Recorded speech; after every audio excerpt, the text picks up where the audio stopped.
You're watching BLACKTREE on TV, only on Soul of the South. Welcome back to BLACKTREE on TV. I'm your girl, Alex Hudgens. Did you know that June is Black Music Month?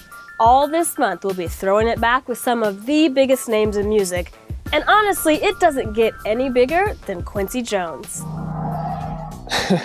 What does it mean to you to be honored for all your amazing achievements? Well, after 27 years? It's great. I'm honored because of my friends and the dignity and respect I hold for my friends that are not, you know. I was at the very first official award show they had. I gave Ray Charles his award. You know, Ray and I came up together, you know, at 14 to 16. But it's a good idea. And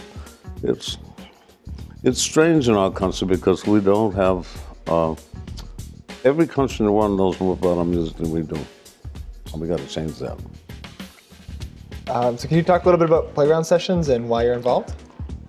Because it's original. It's a new idea.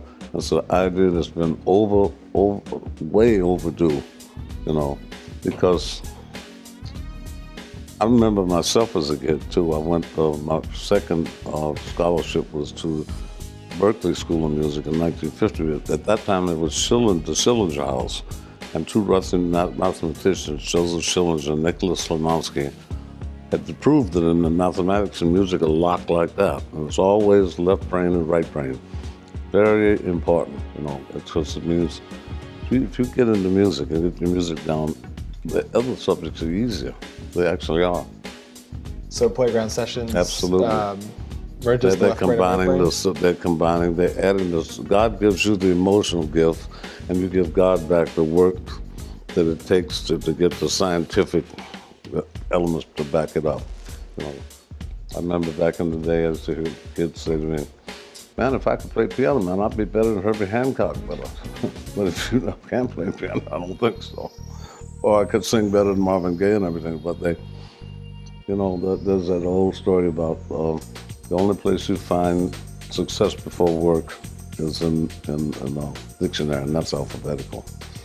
And it's true. I mean, the kids today, it's very important that the more and more that they're reminded that it takes work too, man. It does, you know. So why is music education so important to you? This is work, and it provides you with a sensibility that everything else is easy to learn once you put the work in to develop the other side of your brain. You know, because it's right and left brain working at all times when you play music. You cannot play music without it involving both left and right brain. And thank God, you know, Chris has come up with a way to pull those two babies back home. And it's, I think it's gonna enlighten a lot of young and old people, because you're never too old to get involved in music. It takes work too, man. It does, you know. Okay, up next, we speak with the star of 300, Rise of an Empire, Ava Green. And guess what? It's coming soon to DVD, and it'll be available for digital download. And we hit the red carpet at the 300, Rise of an Empire world premiere. Don't miss it. It's all coming up next on BLACKTREE on TV. You're watching BLACKTREE on TV, only on Soul of the South.